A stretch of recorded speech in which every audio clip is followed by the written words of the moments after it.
देखिए,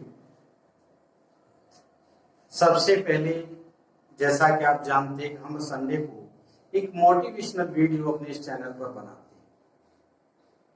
आज की मोटिवेशनल वीडियो हमारे एजुकेशन लेवल पर सिस्टम का गहराई से ध्यान देना, जो कि आने वाले समय में विशेष घातक सिद्ध हो सकता है। आपने देखा होगा कि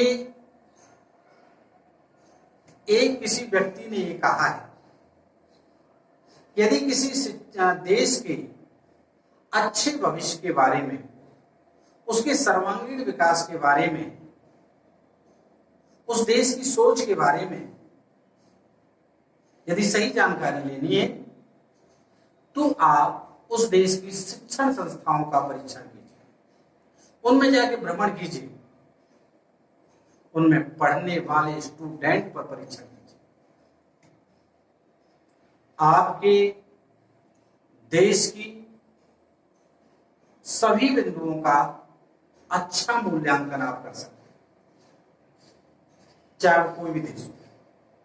ये कहावत भी है और यथार्थ सत्य भी है। यदि हमको किसी देश की भविष्य के विषय में गहराई में सोचना है, गहराई से देखना है कि इस देश का भविष्य क्या होगा, क्या यह हर क्षेत्र में उन्नति करेगा, तो बस एक ही सिस्टम है कि आप शिक्षण संस्थाओं का मूल्यांकन कर लीजिए। देश में कहीं घूमने की आवश्यकता नहीं है। लेकिन आज के इस दौर में हमें बड़ा दुख है कि इस कहावत को गलत सिद्ध किया जा रहा है। दुख इस बात का है कि चंद लोगों की रिपोर्ट के बेस पर आप एजुकेशन, जो कि एक महत्वपूर्ण बिंदु है, उसका आप आकलन कैसे कर रहे हैं, इस बात का हमें बेहद दुख। आपको ये पता होना चाहिए कि हमारा देश कुछ छोटा मोटा देश नहीं है। 1 अरब 38 करोड़ के लगभग जनसंख्या हमारे देश की है, जिसमें बहुत बड़ी प्रतिशतता में ऐसी शिक्षण संस्थाएं, छोटी छोटी शिक्षण संस्थाएं जो लाभ के लिए नहीं खुली है,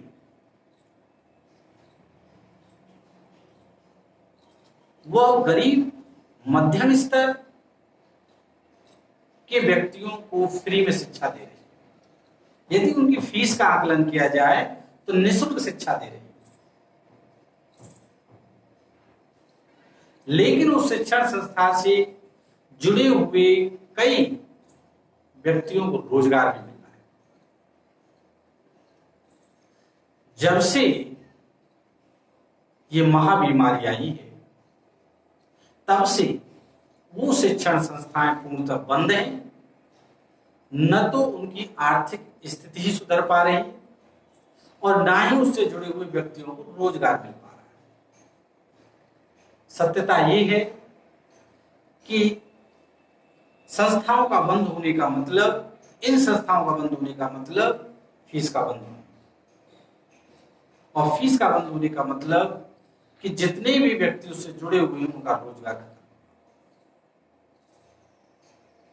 साथ में इन संस्थाओं से जुड़े हुए अभिभावक उस स्तर के हैं कि वह ऑनलाइन के संपूर्ण संसाधन नहीं जुटा पा रहे।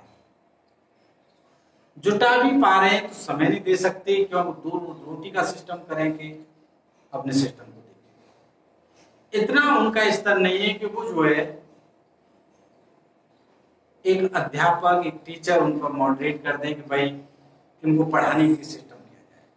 कहने का आशय है कि गत 15-16 महीनों से वो बच्चे कुछ भी नहीं पढ़ पा रहे, उनका पतन होता चला जा रहा है।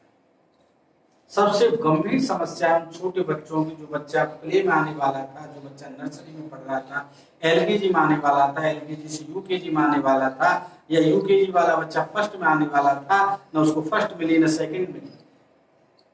जब स्कूल खुलेंगे तब थर्ड और फोर्थ में आएगा, बताइए उसे कैसे कवर करेगा। मानसिक विकास कोई मशीन नहीं है। मेंटल डेवलपमेंट के लिए समय चाहिए। जिस प्रकार हम भोजन लेते हैं, ऐसा नहीं कि हम जो है 4 महीने भूखे रहें और एक दिन पूरा 4 महीने का भोजन खा लें, ऐसा नहीं हो सकता। बहुत गंभीर समस्या है। साथ में हमारे यूपी बोर्ड का स्तर तो क्या है, ये हमें कहने की आवश्यकता नहीं। आज पढ़ने और पढ़ाने दोनों को यूपी बोर्ड में शर्म आती है।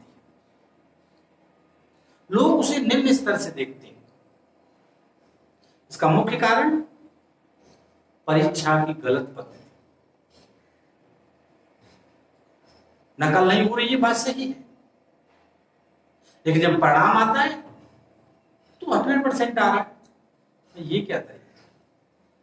जिन बच्चों को हम 2 साल से पढ़ा रहे हैं, वो कह रहे हैं कि बच्चा कभी पास नहीं हो सकता और बच्चा फर्स्ट क्लास पास हो जाता है, सोचने की विषय।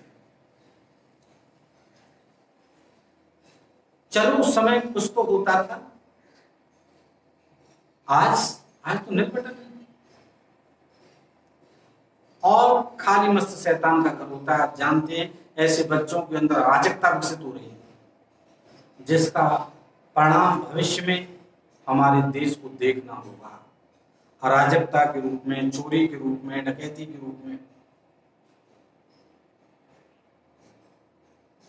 ये गहराई से हम सभी शिक्षाविदों को सोचें। ऐसा न हो कि हमारा देश अराजकता की भेंट चढ़ जाए। इसलिए शिक्षा के स्तर पर विशेष ध्यान देने की आवश्यकता है। जिस प्रकार हर पहलू का कोई न कोई समाधान निकाला जा रहा है, उसी प्रकार शिक्षा के स्तर का समाधान निकालना बहुत आवश्यक है। अन्यथा मैं इन्हीं शब्दों के साथ अपनी वाणी को विराम दूंगा। कहीं ऐसा न हो कि बहुत बड़ी अराजकता हमारे देश को देखनी पड़े। तो मेरी सभी शिक्षाविदों से विशेष प्रार्थना है, इस पर ध्यान दीजिए और वीडियो को अंत तक देखिए। Thank you.